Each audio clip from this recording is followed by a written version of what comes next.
Au 18e siècle, un nouveau courant de pensée, inspiré des philosophes des Lumières, va amener la circulation de nouvelles idées à travers toute l'Europe. Il s'agit du libéralisme. Cette idéologie, qui met les droits et libertés à l'avant-plan, va inspirer plusieurs nations à faire part aux autorités en place de leurs revendications d'ordre politique, social et économique. Ceux qui détiennent le pouvoir vont avoir du mal à donner au peuple ce qu'ils réclament. C'est pourquoi ces mêmes peuples vont souvent devoir lutter pour obtenir les changements qu'ils revendiquent. Dans plusieurs pays, cette lutte est synonyme de révolution puisque les changements apportés seront profonds. On peut citer deux cas parmi les révolutions les plus connues. La Révolution américaine et la Révolution française. Ces deux révolutions ont en commun d'avoir été basées sur le libéralisme et serviront de modèle pour plusieurs autres dans le monde. Depuis le changement d'empire, différents groupes ont transmis les idées libérales dans la province de Québec. Les premiers à le faire, ce sont les marchands britanniques, puis les loyalistes lorsqu'ils ont réclamé en vain une chambre d'assemblée composée de représentants de la population. Dans les années 1780, les pétitions réclamant le principe de représentativité vont se multiplier dans la colonie, d'autant plus que la chambre d'assemblée aurait dû être mise en place peu après la mise en application de la proclamation royale. Certains journaux comme la Gazette de Montréal vont aussi permettre à cette idée de faire son chemin. Les notables canadiens vont aussi joindre à eux et contribuer à la diffusion d'idées libérales comme la liberté, l'égalité et plus tard l'idée du sentiment d'appartenance nationale. La Chambre d'Assemblée devient réalité en 1792 lorsque finalement les premières élections sont organisées dans la colonie. Cette année-là, les habitants du Bas-Canada, nouveau nom de la colonie, vont enfin choisir des députés qui vont défendre leurs droits. Cependant, la Chambre d'Assemblée détient peu de pouvoir et n'est somme toute que consultative. L'essentiel des décisions sont toujours prises par le gouverneur et les autorités coloniales. Par la suite, les Canadiens vont encore s'inspirer des idées libérales dans leurs revendications, notamment en demandant que la Chambre d'Assemblée détienne davantage de pouvoir. Dans cette optique, des députés vont fonder un journal francophone qu'on appellera le Journal Le Canadien. Ce dernier va faire connaître les différentes revendications du Parti canadien, ce qui va parfois déplaire aux gouverneurs en place. Pierre Bédard et François-Xavier Blanchette l'ont appris à leurs dépens quand ils ont été emprisonnés et ont vu leur journal être fermé après avoir critiqué le gouverneur dans une chanson. Dans les années 1830, Étienne Parent prendra la relève du journal en adoptant un ton de plus en plus revendicateur pour obtenir davantage de démocratie. D'autres publications, comme la Minerve, verront aussi le jour, toujours pour défendre les idées libérales. Ce vent de liberté, on le verra plus loin, aura d'importantes répercussions sur la suite des événements.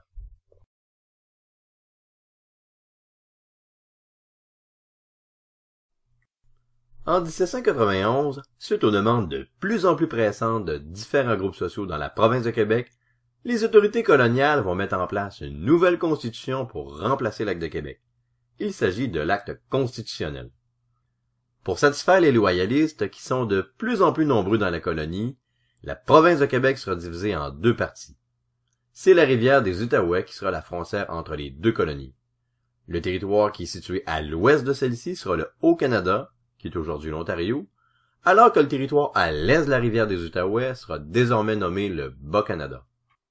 Bien que la division du territoire de la colonie soit un important changement, la principale nouveauté de cette constitution est l'instauration d'une monarchie constitutionnelle.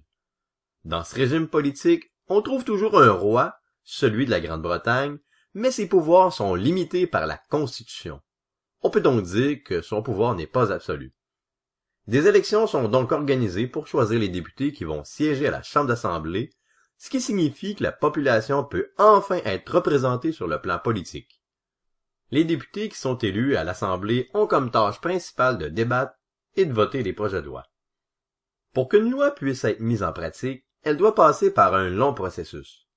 D'abord, le projet de loi doit être adopté par la majorité des députés de la Chambre d'Assemblée. Ensuite, il sera soumis au Conseil législatif qui est composé d'une quinzaine de membres nommés à vie par le gouverneur. Ce conseil a le pouvoir d'accepter, de modifier ou de tout simplement refuser la loi. Même si elle est entérinée par le Conseil législatif, la loi doit toutefois recevoir la sanction royale. C'est le gouverneur qui, au nom du roi, détient ce pouvoir. Néanmoins, le gouverneur dispose d'un pouvoir spécial. Il peut s'opposer au projet de loi et le bloquer en refusant de le sanctionner. On appelle ce pouvoir spécial le droit de veto. En plus de celui-ci, le gouverneur peut aussi dissoudre la Chambre et convoquer des élections. C'est aussi lui qui nomme les membres du conseil exécutif qui a, comme son nom le dit, le mandat de conseiller le gouverneur sur la façon d'appliquer les lois et de gérer les fonds publics. Il est indéniable que, dans ce système, c'est encore le gouverneur qui détient l'essentiel des pouvoirs. Certains historiens vont qualifier l'acte constitutionnel de démocratie truquée, puisque la Chambre d'Assemblée, qui est élue par la population, ne dispose que de bien peu de véritables pouvoirs. En 1840, l'acte constitutionnel est remplacé par une autre constitution, l'acte d'union. Avec cette constitution, le régime politique demeure inchangé. Cependant, les deux colonies sont de nouveau réunies pour former le Canada uni, dont les frontières demeurent inchangées. Le Canada uni ne dispose cependant que d'une seule chambre d'assemblée, dont le nombre de députés est égal pour le Haut et le Bas-Canada, qu'on appelle dorénavant le Canada-Ouest et le Canada-Est. Cette égalité indisposera le Canada-Est qui trouve la situation plutôt injuste, puisque sa population est nettement plus grande que celle du Canada-Ouest.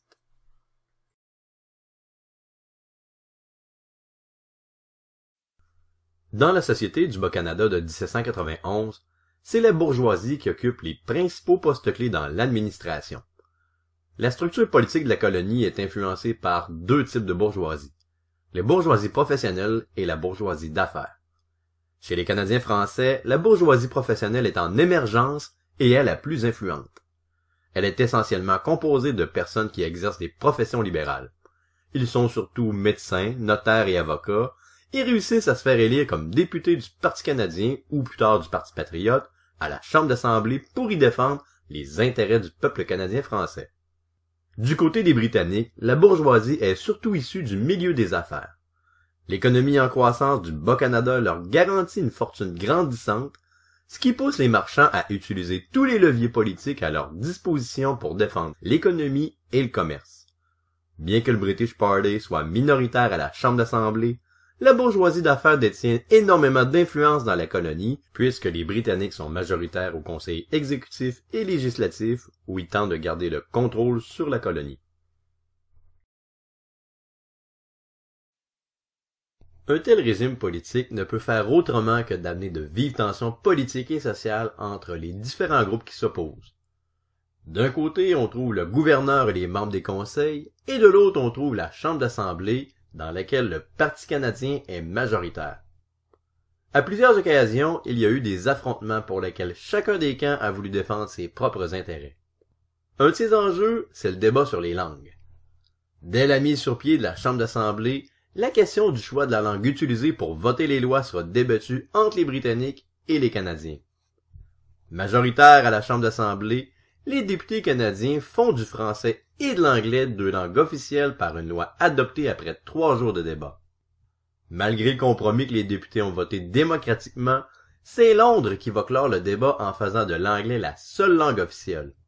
Les autorités britanniques font alors du français une langue qui peut être utilisée pendant les débats ou comme langue de traduction, mais elle n'a pas de valeur officielle.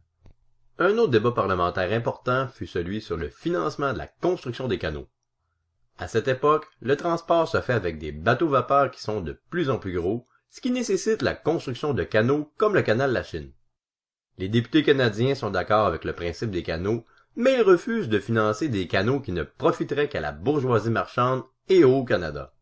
Le Parti canadien préfère plutôt consacrer l'argent public au développement de l'agriculture. En 1834, le Parti patriote de Louis-Joseph Papineau présente les 92 résolutions, un manifeste dans lequel il réclame notamment le contrôle du budget par la Chambre d'Assemblée, l'élection des membres du Conseil législatif, mais surtout la reconnaissance de la responsabilité ministérielle. Quand on applique ce principe, ceux qui forment le Conseil exécutif sont choisis parmi les membres du parti qui est majoritaire à la Chambre d'Assemblée. Par exemple, c'est Papineau et d'autres membres du Parti patriote qui auraient pu former le gouvernement, qu'on appelle Conseil exécutif, si la responsabilité ministérielle avait été appliquée à cette époque. Quand ce principe est appliqué, on dit du gouvernement qu'il est responsable. Ainsi, il est redevable de la Chambre d'Assemblée et doit donc lui rendre des comptes. Cette dernière doit donc accorder sa confiance au gouvernement pour qu'il puisse rester en poste. Il faut attendre jusqu'en 1837 pour recevoir enfin la réponse officielle de la Grande-Bretagne aux 92 résolutions. Londres refuse, avec les résolutions Russell, toutes les demandes des patriotes. C'est à partir du printemps de la même année que des assemblées populaires sont organisées par le Parti patriote, là où on propose notamment de boycotter les produits britanniques. Le gouverneur craint que ces assemblées ne dégénèrent et en interdit la tenue plus tard à l'été, ce qui provoque la colère de la Chambre d'Assemblée qui refuse toujours de voter le budget. Devant cette paralysie parlementaire, le gouverneur utilise son pouvoir de dissoudre la Chambre d'Assemblée. Le système politique est devant une impasse. Le ton monte durant les assemblées publiques, notamment à celle des 6 comtés qui a lieu au mois d'octobre. C'est toutefois au mois de novembre que la situation dégénère quand un affrontement survient entre les Fils de la Liberté, une association paramilitaire patriote, et le Doric Club, un groupe paramilitaire quant à lui fidèle au roi.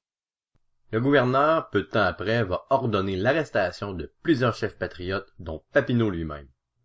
Le 23 novembre, à Saint-Denis, dans la vallée du Richelieu, a lieu la première bataille officielle entre les Patriotes et les Britanniques, qui se solde avec la seule et unique victoire des Patriotes.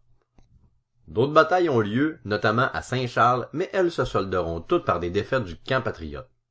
Le gouverneur, en plus de mettre la tête à Papineau à prix, va suspendre les droits civils et proclamer la loi martiale. La dernière bataille a lieu à Saint-Eustache, dans le comté de Deux-Montagnes, où plusieurs leaders patriotes sont tués. En guise de représailles, des villages comme celui de Saint-Benoît sont brûlés par les Britanniques. Suite à ces défaites, plusieurs patriotes prennent la fuite vers les États-Unis. Durant l'hiver, ils organisent une société secrète, les Frères Chasseurs, qui planifient une deuxième rébellion, menée cette fois par Robert Nelson. Pour y arriver, Nelson rédige une déclaration d'indépendance du Bas-Canada, une déclaration qui s'inspire fortement du libéralisme, qu'il compte mettre en pratique suite à l'invasion de la colonie. Cette deuxième rébellion de courte durée est rapidement matée par les Britanniques à Hoddletown, près de la frontière américaine. La situation dans le Haut-Canada est aussi explosive que celle dans le Bas-Canada. Des réformistes font des revendications semblables à celles des Patriotes dans la Déclaration de Toronto. Ils s'opposent au Family Compact, un groupe conservateur de familles puissantes qui domine l'économie de la colonie.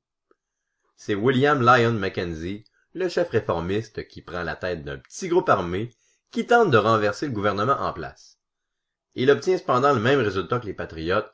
Ses troupes sont défaites par les forces de l'ordre britanniques et 13 personnes seront exécutées pour leur action dans ces actes de rébellion. C'est en 1838, entre les deux rébellions, que Lord Durham est nommé gouverneur spécial par la Grande-Bretagne pour faire enquête sur la situation dans les colonies. Pour apaiser les esprits, Durham donne l'amnistie à plusieurs patriotes et ordonne l'exil pour 8 d'entre eux aux Bermudes, une décision qui sera plus tard désavouée par la Grande-Bretagne.